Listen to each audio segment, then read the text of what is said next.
The first time I met my husband, Daryl, it wasn't love at first sight. No, it was a friendship as coworkers. Working as kennel technicians for a veterinary office was not glamorous by any means, but we made the best of it. Daryl had a wonderful attitude. He could find good in anything. It was charming, and so was his sense of humor. We became fast friends, and that made the job less monotonous. During downtime, we studied for our college midterm exams in the staff room together. We were both seniors. He planned to graduate with an agricultural business degree, while I was working toward a BS in equine management. More than anything, Daryl wanted to move back to his hometown in Kentucky and start a commercial farm. He had his future planned out with certainty, and I found that even more charming.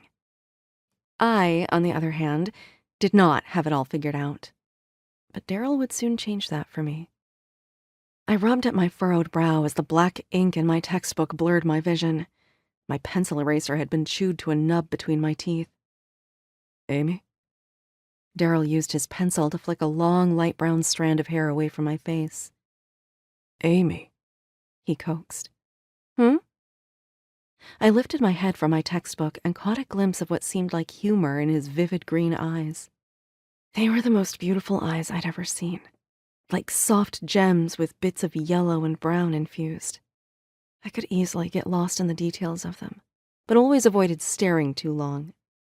Daryl's messy brown hair, broad shoulders, and farm-raised muscles made him incredibly attractive, but he was always off the market, swept up by some pretty thing or another. So I took Daryl's and my relationship for what it was. A friendship that would end the moment we graduated and went our separate ways. "Are you still dating that guy? What's his name? Dan?" "Doug." "Yeah, Doug. Are you still dating him?" I tilted my head, surprised by the question. Daryl had never shown much interest in my love life other than to give me advice when I'd really needed it. I leaned against the table, resting my elbow on the textbook, and sighed. "No, we broke up a few weeks ago." He sat back. His jaw twitched. He seemed to be thinking something over. "Why didn't you tell me?" "Didn't think it mattered." He gnawed on his lip and then frowned. "It does."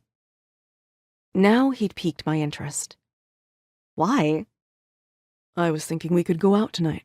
Together." My heart raced a little. I licked my lips and took a moment to regain my composure so my voice didn't crack.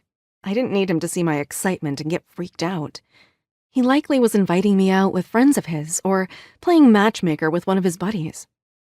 I shrugged. "Sure. Who all will be there and where we headed?"